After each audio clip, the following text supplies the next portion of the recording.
গরম তো পড়ে গেছে বন্ধুরা, এরকম একটা ডিশ হলে কেমন হয়? দেখতে কি লোভনীয় লাগছে, তাই না?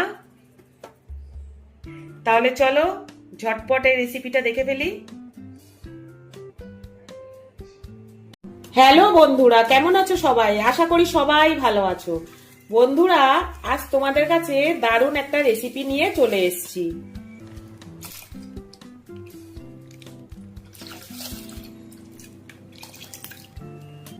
1 লিটার দুধ নিয়েছি, গ্যাস অন করে নিলাম, দুধ চাপিয়ে দিলাম। বাটিতে দেখো জল নিয়ে নিয়েছি, এর মধ্যে আমি কাস্টার্ড পাউডার নিয়ে নেব।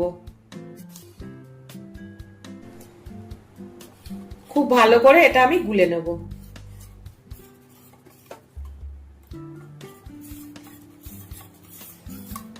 খুব ভালো করে দেখো গোলা হয়ে গেছে, কোনো লাম্পস নেই। এটা আমি গুলে রেখে দেব।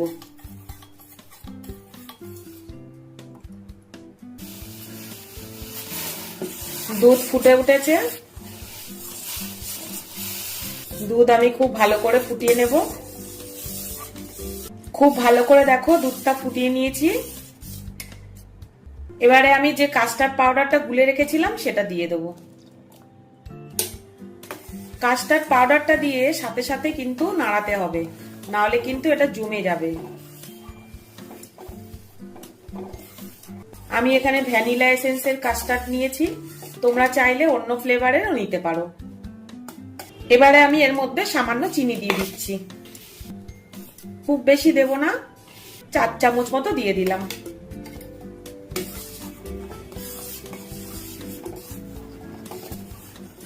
এবার আমি দুধটা নামিয়ে নেব। জল বসিয়ে দিচ্ছি, যতক্ষণ দুধটা ঠান্ডা হবে ততক্ষণ আমি এদিকের কাজটা করে নেব। জল খুব ভালো করে ফুটে গেছে, এখানে দেখো আমি 1 বাটি সাবু নিয়ে নিয়েছি, সাবুটা দিয়ে দেবো।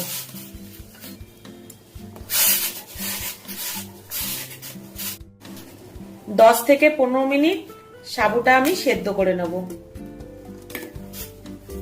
সাবু কিন্তু এরকম করে নাড়িয়ে যেতে হবে, না হলে কিন্তু সাবু কিন্তু মানে তলায় ধরে যাবে, ঘন হয়ে যাবে।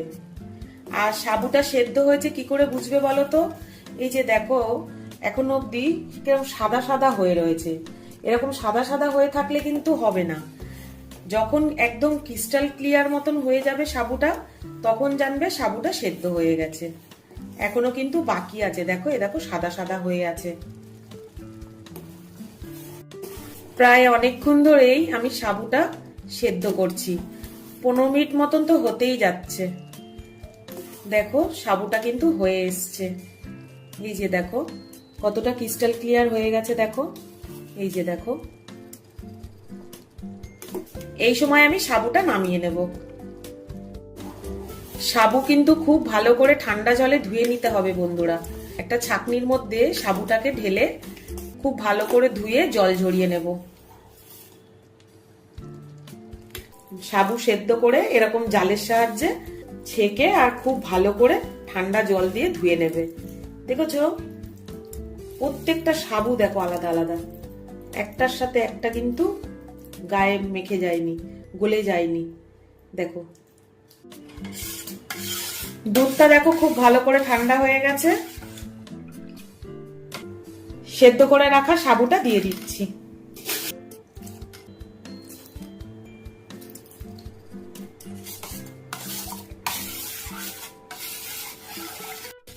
সেদ্ধ করে রাখা সাবু আর কাস্টার্ড দেওয়া দুধ খুব ভালো করে দেখো মিশিয়ে নিয়েছি। এবার আমি এটা ফ্রিজের মধ্যে 2 থেকে 3 ঘন্টা রেখে দেব। এখানে দেখো আমি 2টো আপেল কুচি করে কেটে নিয়েছি, 3টে কলা আমি এরকম টুকরো টুকরো করে কেটে নিয়েছি। 3 ঘন্টা মতন আমি দুধটা ফ্রিজের মধ্যে রেখে দিয়েছিলাম।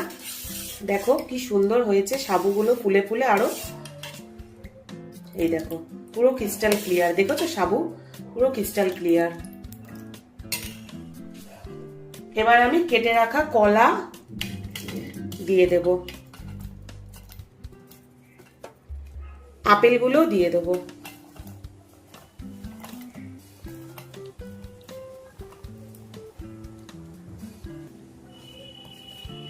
খুব ভালো করে মিশিয়ে নেব। তোমরা চাইলে নানা রকম ফল আরো এর মধ্যে অ্যাড করতে পারো, দারুণ টেস্টি হয় এটা খেতে।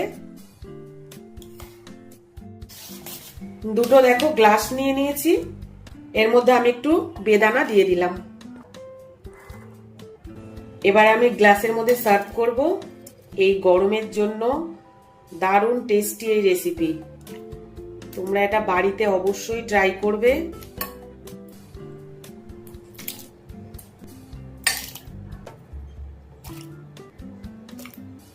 আমার চ্যানেলটাকে যারা সাবস্ক্রাইব করোনি তারা আমার চ্যানেলটাকে একটু সাবস্ক্রাইব আর ফলো করে দিও।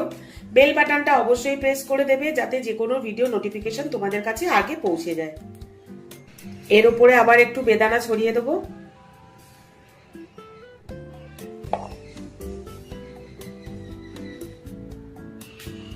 কাস্টার্ড দিয়ে আর দুধ দিয়ে সাবু দিয়ে দারুণ একটা ডিশ তোমাদের কাছে আমি রেডি করে দেখালাম।